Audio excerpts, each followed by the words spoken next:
കോതമംഗലം ചാത്തമറ്റത്ത് മധ്യവയസ്കനെ വീടിനകത്ത് മരിച്ച നിലയിൽ കണ്ടെത്തി. ഇരട്ടക്കാലി സ്വദേശി രാജനാണ് മരിച്ചത്.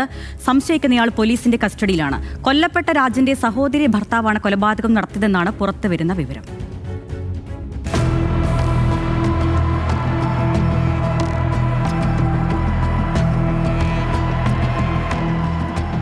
കോതമംഗലം ചാത്തമറ്റം ഇരട്ടക്കാലിയിലാണ് മധ്യവയസ്കനായ രാജൻ എന്നയാളെ വീടിനുള്ളിൽ ദുരൂഹ സാഹചര്യത്തിൽ മരിച്ച നിലയിൽ കണ്ടെത്തിയത്.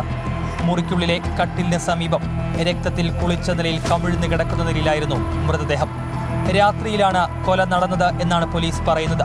സംഭവത്തിൽ രാജന്റെ സഹോദരി ഭർത്താവിനെ പോലീസ് കസ്റ്റഡിയിലെടുത്തിട്ടുണ്ട്.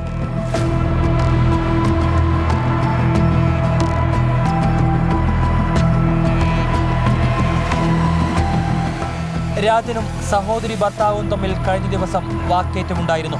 ഇതിനിടയിൽ രാജൻ ഇയാളെ തള്ളിയിട്ടു. തലയ്ക്ക് പരിക്കേറ്റ സഹോദരി ഭർത്താവ് അവിടെ നിന്ന് പോയെങ്കിലും പിന്നീട് മദ്യപിച്ചെത്തിയ ശേഷം രാജനുമായി വഴക്കിടുകയായിരുന്നു. ഇതിനിടയിലാണ് രാജന്റെ തുടയിൽ കുത്തിയത്. രക്തം വാർന്നാണ് രാജൻ മരണപ്പെട്ടത് എന്നാണ് വിവരം. പ്രതി കുത്താൻ ഉപയോഗിച്ച ആയുധം കണ്ടെത്താൻ കഴിഞ്ഞിട്ടില്ല. പ്രതി ഇപ്പോഴും പോലീസ് കസ്റ്റഡിയിൽ തുടരുകയാണ്. വിശദമായ അന്വേഷണത്തിനു ശേഷമാകും അറസ്റ്റ് രേഖപ്പെടുത്തുന്ന കാര്യങ്ങളിലേക്ക് പോലീസ് കടക്കുക.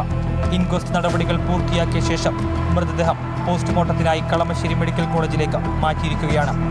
അബ്ദുൾ റഹീം, ന്യൂസ് മലയാളം.